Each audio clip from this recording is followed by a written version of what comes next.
Well, good evening. Great to see everyone tonight, and welcome to the Portland Art Museum. There's a few things I'd like to say and acknowledge a few people before I introduce Bruce, who's going to speak about the wonderful Francis Bacon painting. But first of all, I need to thank all of you. You are part of an important group to this institution, the Patron Society. And the Patron Society are individuals such as yourself who are philanthropists. You are the ones who make this institution possible. You allow us to do the programs that make our museum so connected. I ran some numbers recently, and I think over the last 5 years, and thanks to Carrie ran these numbers, Carrie Birch, and her leadership and her team's leadership, the Patron Society has increased by 55%. 5 years ago, I know it's incredible. Carrie, thank you. Louisa, JS, thank you. And we have a number of the people here. And so right now, we receive over $1.4 million a year from our patron membership program. So really, really significant, and thank you. And then also part of that is that it's not only the staff, but we've really been very well supported and led by the Board of Trustees here. And there are a number of board members, and again, it is a passionate commitment that they make. And I just came from a meeting, and the amount of time that the board members give to this institution is really remarkable. And I just want to call out a few of them here. Richard Brown is here, Helen Joe and Bill Witzel. Bill's our chairman now. Jim Crumpacker and his wife Ann, who used to be a trustee, Judy Hummelt, Cindy Miletus, David Margulis, Travers Pollock, Pat Ritz, and Joe Vobrel. Really, again, among the 50 board members, they're the ones here tonight, and I just wanted to thank them. So thank you for all of your help and support of leading this institution. I would also like to acknowledge the late Robert and Mercedes Eichholz. And for those of you who may not be aware, Mercedes Eichholz made a very significant donation to this institution to endow the Curator of Modern and Contemporary Art at the museum. And why this is important is because it allows us the opportunity we have tonight. And it allows these opportunities of important works of art to come to our institution in perpetuity. It also allows us and signals to the community the significance of this position, the Curator of Modern and Contemporary Art. And also, as a manager, it allows us to retain and recruit very highly qualified staff, and in particular, I can't imagine a better curator than filling this position than our own very own Bruce Guenther. And Bruce has been here for a number of years, as you know, and he's done tremendous work for this museum, overseeing massive amounts of acquisitions, important exhibitions, and in particular, bringing this great Francis Bacon triptych to our city. So a big thanks to the late Robert and Mercedes Eichholz for making this happen and allowing us to have this program. The museum launched its Masterworks program about 5 years ago, and it started with our desire to bring some of the great works of art from around the world to our city, to allow for uninterrupted viewing, and to allow for an in-depth exploration of an artist and a work of art. And for those of you who recall, we started with, in 2009, Raphael's La Vallata. We then brought in Thomas Moran's Shoshone Falls in 2010, and then Titian's La Bella in 2011. It's an opportunity for us to bring the world to Portland and to explore these great works of art. And continuing that program is Francis Bacon's 3 Studies of Lucian Freud. And so we are just thrilled to have this opportunity. And as I walk through the galleries, I can see people intently studying this great work of art. So without further ado, I'd like to bring up Bruce Guenther to take a little bit of a deeper dive into this important painting. Thank you all for being here. Bruce Guenther.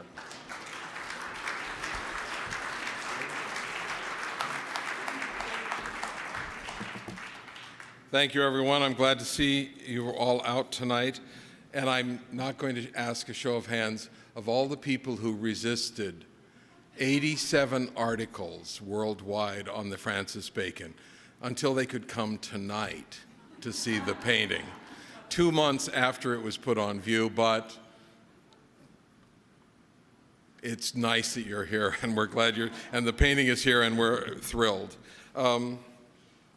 It has been an important opportunity in this community to have a chance to see a picture which records the relationship between two of the most important figurative painters in England in the 20th century, arguably one of the great painters of history in Francis Bacon, in a time when the economy in the world is changing as rapidly as the world he inhabited changed, from a schoolboy, stable boy in Dublin to a celebrated painter internationally with exhibitions on all 5 continents. And so to see this picture in Portland is a kind of a wonderful culmination of the opportunity and the importance of art to change how we experience and see the world. I decided tonight I would do a quick slideshow because we are going to make the galleries available for all of you to go and see the picture in the installation here. I call it a picture which is singular. It is actually a triptych. It is 3 studies for a portrait of Lucian Freud. It reflects both the nomenclature and the attitude of Bacon throughout his career on the importance of a painting's qualifiedness, its tentativeness, its approach to painting as a state along the way, just as a conversation and an introduction is a part of life, is a step in a relationship. Introduction, dalliance, bed, marriage, divorce, death is a kind of a step along the way. And for Bacon, every painting was a study because he considered it this moment's response to the world and the person and the events of life. And so to see this picture, to see the crowds in front of it, to see people considering it, is part of its ongoing life in this place. So tonight I'm going to talk quickly about Francis Bacon, and I should take off my watch because the last time I did this, it was not the advertised 25 minutes. I'm no one surprised. Bacon was born in 1909 in Dublin. He is not Irish. His British parents were living there. The father and the father's mother had become landed gentry in Ireland. They were there during the war with Sinn Féin. It is a time of conflict and interest. Bacon, who leaves home at 16, was an abused child, a gay child, a son who disappointed a military father who was a great horse trainer. Leaving home at 16 with a small allowance from his mother. It's a kind of convenient thing that the British have that we don't seem to do much of anymore, except maybe it's that credit card you give the kid when they go to college. But he goes off to Paris and Berlin. He discovers art by way of design, and he begins a career in which he decides to be a painter late in the 1930s. And he sought to make art a way of somehow opening life. There's a wonderful quote in which Bacon says, "I come to painting to unlock the values of feeling and return the onlooker to life more violently, more alive. To see in the experience of a painting, its creation and then its viewing, a way of understanding life." It's important that Picasso was the artist that introduced Bacon to painting, because it was Picasso in the 30s, Picasso in the late 20s, the Surrealist period, when he was taking figures and distorting them. He was beginning to take the analog of the body and reinvent it as a series of distortions and emotional states that could be conveyed by not rendering the body as we see it, but as we experience it emotionally. And so to see one of the first important pictures that Bacon makes at the end of World War II, he had served in the civilian corps, being unfit for action on the front. He served in London, and at that time his studio practice gained speed, and this work, 3 Studies for Figures at the Base of the Crucifixion, is an important landmark in 1944, and it shows Bacon taking the ideas of the day, the surrealism, of the distortion of the figure, and the integration of those ideas with his own emerging painting style. This work, of course, was inspired by a Greek trilogy by Aeschylus, the Orestia, which is about Agamemnon and Clytemnestra and their children, Electra and Orestes, who kill their mother and are pursued by the Furies, Greek Furies. These Furies become the figures at the base of a crucifixion. It's an important notion to think of a crucifixion versus the crucifixion, the distinction being an important one for Bacon. It is a way of thinking about these forces in life that pursue us, our demons, real demons, without eyes, but devouring us, consuming us, threatening us. Like the figures on Notre Dame, they loom down on us, having landed momentarily before chasing us once again through our nightmares, through our life. A young man in his own in his own process of identity, Bacon saw in this image a searing way to invent and reinvent these forces that shape life. It is a process in which we understand that he, as a young painter, understood that painting is a symbolic act and it's a symbolic product. It is a conveyor of meaning that is important and serves to fill ourselves up with references. He uses art history as a source, and in this work,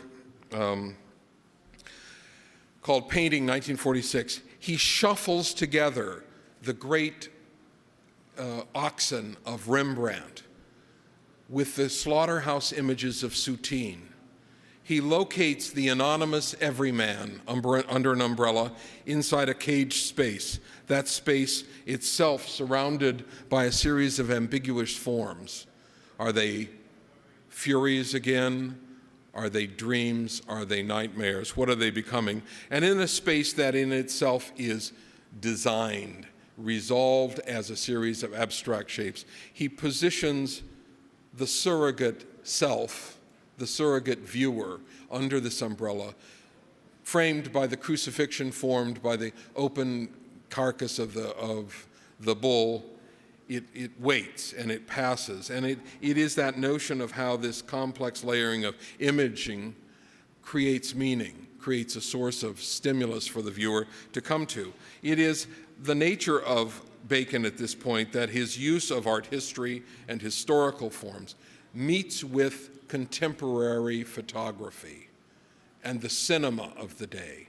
It is the great age of the post-war cinema and earlier. And in this image I show, because there is a specific reference, the pince-nez on the nose of the nurse is important. I'll reference it later. This is a still of the nursemaid, her face bloodied in the great Eisenstadt film, the battleship Potemkin. It is an image that stayed on Bacon's studio wall for 50 years. And you now see in Dublin in the reconstruction of his studio. But it is an image in which there are several things at play. The use of the photography, the stillness, the horror, the emotional reaction, the fact formally of the light and dark patterning, the way that one lens on the glasses, which is to see the world, is shattered. The other lens is opaque because of the angle at which the light captures it. It is an ellipsis that reveals nothing but suggests the possibility of seeing something. There, and then the open mouth, the mouth that is in, we hear a sound when we see this photograph that we cannot experience because of the surrogacy of photography. And it is in this device and image that he begins to plumb further into art history and into the great series of Velázquez Pope, Innocent the 10th, from 1650, an image that had caught his imagination, which he had seen in Rome on one of his, I think I'll call it colloquially, his rent boy excursions as an 18-year-old. But it stuck with him, and he had this reproduction. And he goes on to make a series of pictures after Velázquez Pope, in which the Pope becomes an activator. The surface of the painting streaming with this running, gritty paint, a curtain, a drape, a veil, over which the Pope, encased by a golden cage, sits enthroned, grasping the edge of the chair, not unlike the source material, but in this case, reacting. Is it a cry, a demonic laugh, a reaction? We're not certain. And in a whole series of books, some 15 or 16, I think, the Pope moves from horror to hilarity, hands up laughing, collapsing, voracious, and embedded inside of the iconography of the day. Bacon, who seems to find in this isolated, caged figure an empowering form for him to talk about. It is also, I think, a point at which, for many of Bacon's pictures subsequently, from that first nurse photo which he appropriates to the Pope, the mouth is an orifice, and it's an interesting notion in Jungian terms, in psychological terms, and ultimately in literature, in which the mouth is an orifice of profound physical impulses. It's kind of a nice phrase that we picked up that we thought, oh, profound physical impulses. It is the place in which the mind and the body are translated. It is the opening in which the dry outside meets the wet inside. It is sexual, it is sustaining, it is the vehicle of communication, it is the register of joy and horror. It is the open mouth of the screaming Pope, the dancing naiad, the celebratory nymph. And for Bacon, it becomes a metaphorical place in which he begins and he negotiates with the world as a gay man sexually, as a painter across the history of art to reactivate and re-empower a figure. He is, in this time, part of a social milieu, part of the London School. This image is wonderful because it brings together all the characters at a pub called Wheeler's in London. It's a club. Bacon is in the center, in the leather coat.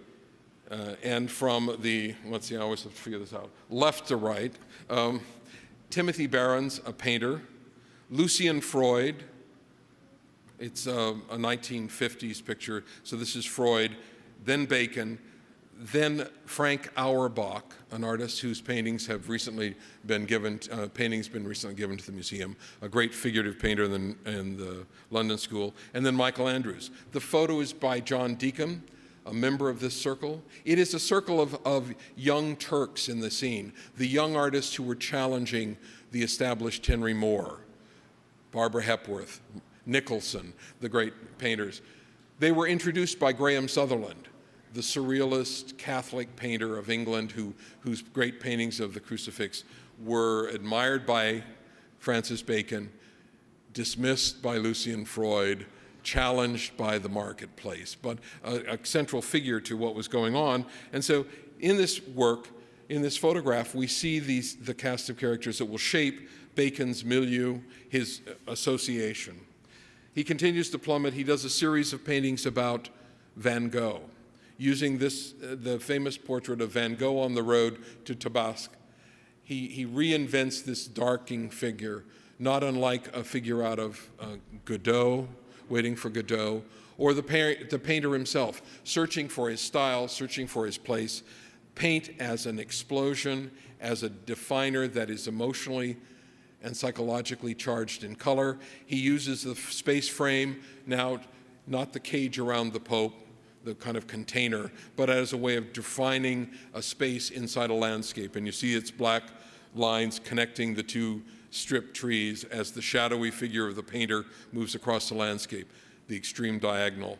You already begin to see what we will know as the mature Bacon in this picture, in the way the reduction of the work, the reduction of the background happens, and he begins to challenge us in this archetypal image of the artist as traveler, the artist as explorer. It's an important part of what will come in the late 50s as Bacon begins to abandon outside imagery and look for ideas inside his own work. He begins to do a series of self-portraits and portraits of his friends. I show this because this is not a Bacon. This is Lucian Freud's 1952 portrait of Francis Bacon, the young Turk. It belonged to the Tate Gallery. It was famously stolen in Berlin in the 80s. It is a note toward who Lucian Freud will be that I show it.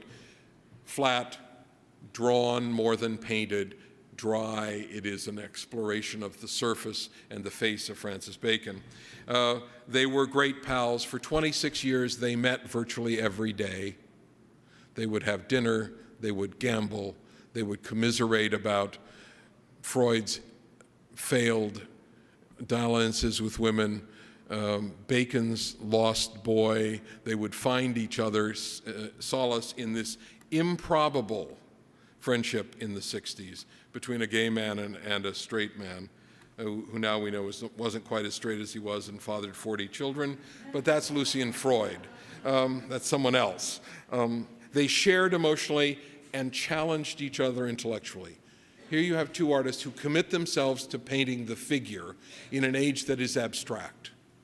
If you think of the 1950s, abstraction is at its pinnacle. In Europe, it's geometric abstraction, post-surrealist. In America, it is abstract expressionist. And they are blending in the post-war period. And here are two artists who choose to paint the figure, but paint it radically different. And we'll talk about that a little bit. As we see in this work, Bacon begins to paint a series of figures of wrestlers, of figures tumbling on the bed. It is inspired by a photographic survey by Edvard Muybridge, and I show you this example because this was found in his studio at his death. This image of Muybridge, who did the famous motion and time studies. In the 19th century, worked at Stanford, worked in the East Coast, collected in England. Bacon owned over 100 Muybridge photographs, which were the grist for the mill for the famous dog paintings, for the figures tumbling in space, for the acrobats, for the wrestlers. And to look at this work, I think one understands several things about Bacon's aesthetic, the way he handles paint. Here, in a related work to the Popes, the background is this streaming drape, the canvas, raw, not covered with pigment, but rather with wet and dry paint. It's dragged so that the surface becomes like a dreary rain. The figures in front, tumbling on the bed, sexualized, sensual. It is that erotic kick that Bacon builds into the images in the early 60s and late 50s that is phenomenological, kinesthetic knowledge we know from our own body from motion. But it is also, and in Bacon talked about, he sought in the coupled paintings of this period to capture the instinctive spasm of the body and to try and paint the body as it reacts to force, to weight, to gravity, so that you, the viewer, would experience it as well. The shock of the distortion, the convulsion of the figure, all of those things pulled out of a photograph to talk about the torsion of muscle, the kind of image that would come from the figure. And this is a later work, actually almost 15 years later, again of the wrestlers, again of them in a space, now not identifiably a bed, but rather an abstraction of a wrestling ring, an encounter that is shaped on this oval pad inside a spotlight. Actors on a stage, part of, it turns out, this triptych that's owned by the National Gallery of Australia, in which you see a central panel in a traditional triptych format, in which there is an action, an event, an occurrence, and then the protagonists on either side. In this case, two portraits of George Dwyer, his model, lover, muse, psychodependent, emotionally dependent lover of many years, who he meets in 1964, who becomes this archetype of the handsome gentleman. and he's seen in a suit, and then in his underwear, and then in the middle there's these kind of anonymous figures in tussling and wrestling. Is it the psychology and the psychosis of Dwyer wrestling with themselves, or is it a sexual encounter? We don't know. We have only that kind of hit that is the spasm of the body, the kind of torsion of the figure to tell us. In these figurative works, Bacon makes clear that it is the source material as a starting point that's important. He begins with an image. That image is carried into the studio. Here you see images pinned to the board that are his own paintings, historical references, and then there's a kind of accumulation on the floor. This is clearly a boy who at school never picked up his room. And you know, like everything in the world, it had a price, and it was collected by the Art Gallery of Dublin, and now you can experience this room as 4 archaeologists and 2 container loads of material transported to Dublin have made it possible. It is here, though, that we begin to understand that just as surrealism and Picasso first inspired him, he moved to the examples of historic artists as a training ground in which he found imagery in Velázquez, Van Gogh, Soutine, as a way of shaping his imagery. When he finally turns to his own life, he begins to find inside of the routine of a painter who went to the studio every day, hungover or not, who began to sort of do that.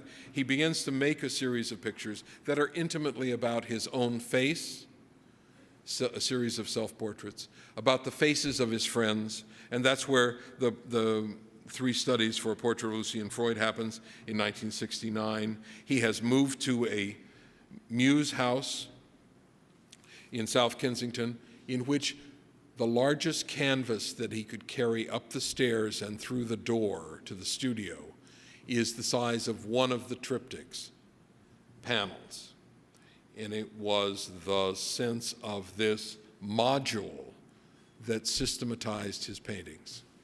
Paintings which came from a series of photographs he had John Deacom, his pal in Soho, take of Lucian Freud in his own studio sitting, in a series of other works that we'll talk about.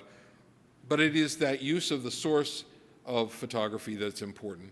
Bacon found, ultimately, he couldn't paint from the model. But he needed an image to begin, because for him, painting became a journey. It was a journey in which he tried to find the emotional temperature and an emotional relationship to another individual, to himself as seen in the morning after mirror, or in the world at large. He could not begin to have the distraction of someone breathing in the studio. And so these series of photographs, like this work, 3 studies of figures on a bed, in which the studio bed in the room has a figure. The figure is contained inside of a spiral or a circle that's drawn with an arrow. It is as if directional signs had become part of the painting process. The figure twists in space, single and then double. Its simple domesticity is a device at this point for Bacon to use as a way of channeling the visceral force of the figure inside the space of a room that is neutral. Simple pattern, the simple background that happens, the way that the only pattern in the room is ultimately the stripe on the mattress, and then the kind of energized and activated drawing and painting of the figure in which the body comes apart and is reassembled. It becomes, in its sense, a catharsis. The image and the figure is no longer described. It is in the process of being, of becoming, of experiencing this thing, in which there is no fixed image. Many portraits, think about portraits as a whole, and I'll show you some Lucian Freud portraits, in which the figure is fixed, locked in space, one view. Rembrandt's portraits are the best. This is a timeless image of a person in a funny hat and a ruff, but it is fixed. and it never moves. For Bacon, the idea is that he could connect us to the dynamism of life and the passion of feeling and experiencing another human being.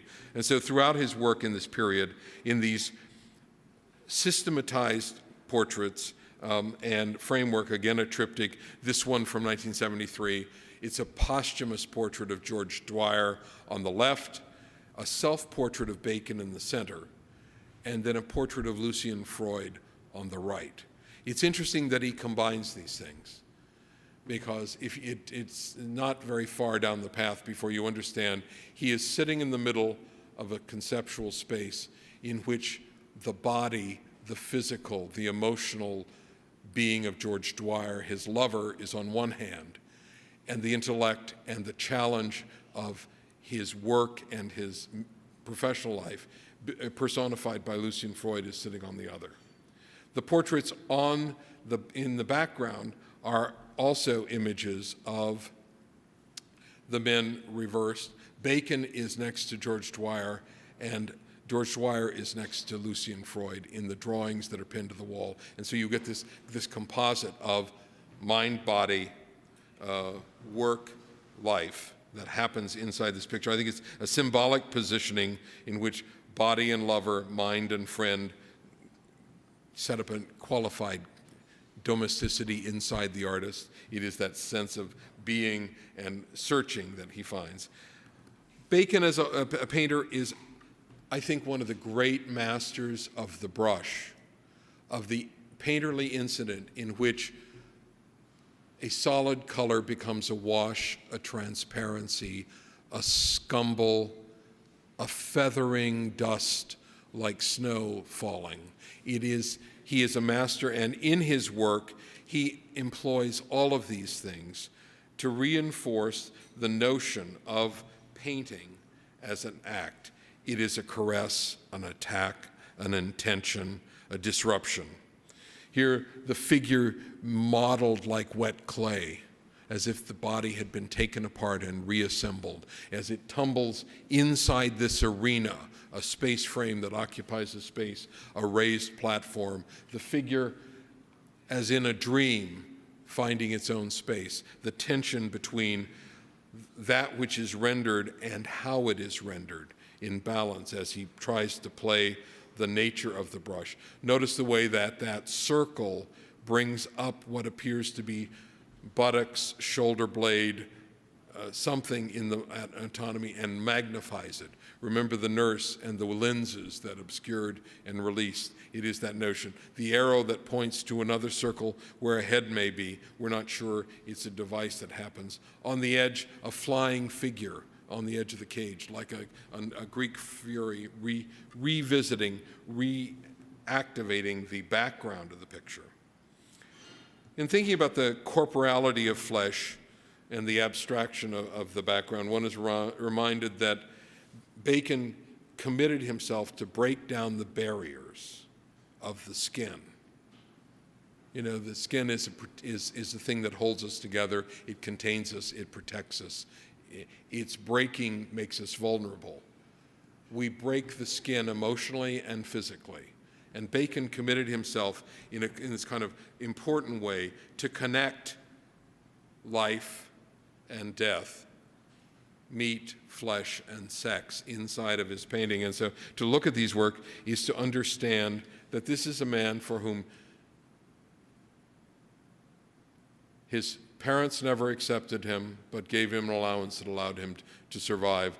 He lost 2 lovers and found himself alone. His friend Lucian Freud leaves him, but remains actively engaged in him. And it is in this period from the middle 1970s on, that until he dies in 92, that Bacon continues to search for that fusion, that place in which life and the portrayal of life take on air and breathe. And so I want to show you something about Lucian Freud that's quickly. This is Lucian Freud, born in Berlin in 22. His father was the architect's son of Sigmund Freud. They moved to London. They bring Sigmund Freud out of Berlin and into London.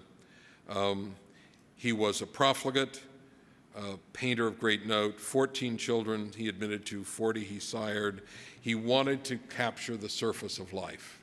And so he makes paintings, unlike the first portrait he does of Bacon, whom he would portray a dozen times, as Bacon would paint Freud almost 24 times. Of course, he made paint as a physical touch. And in his world, one sees the intimate surface of the body. It is the body and the skin as a film and an armor. It is not the skin that Bacon breaks open to expose the vulnerability and the power of the surging blood. It is in this painting of Lee Bowery, the great performance artist, and a young woman who was a maid for Freud. You see this picture in which everything is paint. The body, its distortions, the position of the artist are radically different than the images I've been showing you of Bacon. They are about the nature that Freud, the grandson of the father of psychoanalytic theory, the man who helped define the psychological, subconscious, emotional states of human beings, would only paint the surface of a figure. And in his career, he made this a reality in its great sense. So I pause at this because I want to return to the painting at hand, Three Studies of a Portrait of Lucian Freud, to talk about Bacon. This is the left panel of the triptych. It is the first panel of the painting. In the studio I showed you, Bacon could not see three paintings at once. He only could see the painting he was working on because he did not have the space in order to see more than one.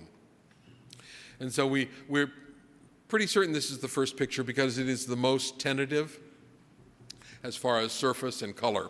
And it begins to have this quality, particularly in the ground, that green plane across the bottom of the picture.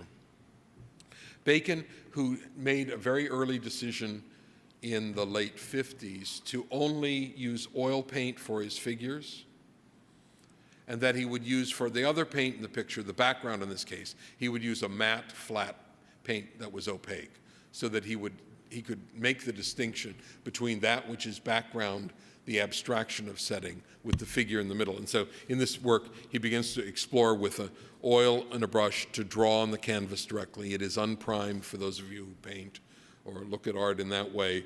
The paint soaks into the canvas because it is not primed.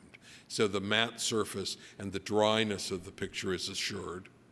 He begins to develop the figure. Once he develops the figure and its context, he then begins to paint into the background, and that's why there's a great deal of exploration in this picture.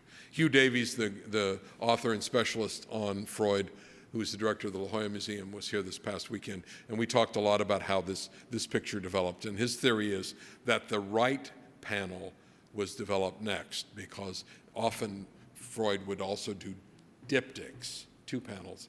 And he thought that in seeing the right panel, he felt that there was, and I will shift quickly to that picture, that these were seen as pendants, not of a triptych, but initially of this. So that the mirroring of the space frame, the figure looking into the middle, the space between the two figures was empowered. He held this idea because he felt that the center panel is not an incident in the traditional sense of the triptych that Freud would make, even with some of the portraits, in which an action happens, some kind of tumbling force or a figure engaged in some other way. Here it is a rather straightforward portrait. And in this central panel, you see the eye of Freud for the first and only time, and it is for you, the left eye is looking out. All of the other panels, the left panel, there is no eye socket, there is no pupil. They are shadowed, they're dark, they end up, as this case, the eye looks out at us. And it is the device of being able to sort of experience Freud's energy and his anxiety, his restlessness, his fidgety quality in a real way that denies us a sense of looking out at us. The popes did not engage the viewer. The Van Gogh paintings were faceless. Many of the wrestlers that happened, one might see an eye, but it was never directed out at the viewer. And so what one was observing as if looking through a window. The visceral quality of it became the reality of a theater, and a painting as theater. Here, in this, I think, most successful portrait of Freud that Bacon makes, he lets Freud look at us and engage us for a second. Before he twists the head, he changes the fate. Notice the space frame in each of the panels bisects the figure. It goes down through the body, sometimes in a straight, unbroken line, other times breaking as it divides the face into profile and full face as a shadow. It happens again in the central figure. It disappears across his chin, reemerges as it approaches the hands, then disappears again. And in the final picture, it's drawn almost as a straight line right through the figure. It is a device in which Bacon talks about these frames from the earliest cages around the Pope to the present as a way of suggesting the containment of the spirit, the emotion, and the room. It is a threefold symbol that allows you to see this contained space. It energizes, and in this panel you'll notice the knee of the figure pushing against the space frame. This line in space, like an actual clear, transparent box, contains the specimen, and the specimen is the subject. And the subject is ultimately not the physical body of Freud, but the relationship between Freud and Bacon. Psychological, emotional, intellectual. And so in these works, we see him finding his friend and reinventing him, pulling apart the body to remake the appearance in a way that allows us to understand a direct conversation with Freud, a conversation that's framed by the sense of being. As Bacon said, the job of the artist is always to deepen the mystery, to shift the paradigm, to dislocate the viewer so the viewer expresses and experiences something fresh. And as one of the great exponents of the figure in the 20th century, he distills experience as an art event and as a figurative sublime. And in this thing, he truly tackles the unruly imagery of life as a larger image. I invite you to see this picture now. You won't be able to take your wine glass, but we have the galleries open and ready for you to see them. It's a chance to look at the picture closely. At every juncture in these paintings, you'll discover the moment in which the artist has actually touched the canvas, because his process is exposed in a very sophisticated, raw way. You see a drag of a brush, a drop, a paint that has become a smear on the canvas with his hand, the wiping out of a detail, the reinventing, the redrawing of it in practice. It is a picture that, in the contrapposto stance of the figure, sets up the idea of twisting in space.